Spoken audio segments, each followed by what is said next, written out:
On this week's Keeping It Real, Cam Marston survived the storms from earlier this week, but his daughter, well, it was close. My favorite oldest daughter is upset. I just can't deal with this. It's just too much, she keeps saying. She's leaving for a bit. She needs to get out of the house. I'm going to Starbucks, she says. I'll be back later. My wife and I say nothing. You see, the power is out. The big storms that cruised through Monday night left us in the dark. It's now Tuesday afternoon, and the power company estimates another 30 hours or so before the power returns. And the home generator, which kept a few rooms working, died about 3 a.m. Monday morning. My daughter needs her wireless, her internet. Apparently, the LTE signal she's getting is not quick enough for her, and she has no place to charge her phone, so Starbucks. We have water here. We have food. It's cool outside, but not cold. We have plenty of clothes and blankets. We won't freeze. We have places to go to bathe.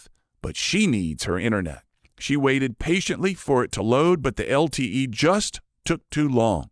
She needs to snap and to Insta more quickly. This adversity, well, for the moment, is just too much. Somehow she slept through the storms. The rain lashed the house. The wind howled. The power flickered on and off through the night, causing countless electronics to beep each time. My wife and I could hear horns and sirens as tornado warnings sounded. There were sounds of fire trucks and ambulances throughout the night. My daughter awoke the next morning and asked what was going on. And my wife and I were like zombies.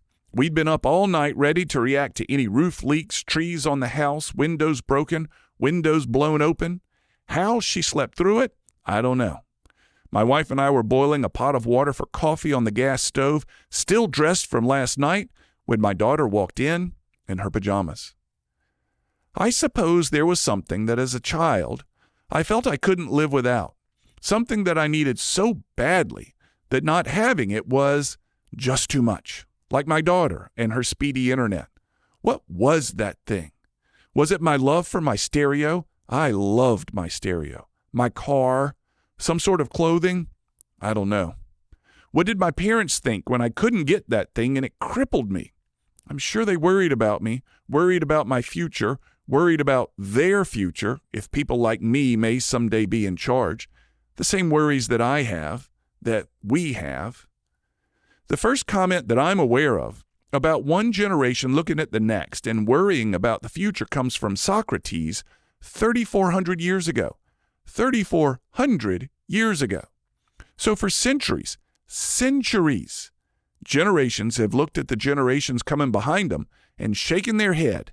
And yet, we seem to have made it. We always survive. Things generally get better. 3,400 years of precedent suggests it will again. So I'll button my lip and I'll drink my coffee. It's the best I can do. Otherwise, worrying about our future is just too much. I'm Cam Marston, just trying to keep it real. To hear more commentaries, search for Keeping It Real with Cam Marston on your favorite podcast app or follow Cam Marston on social media.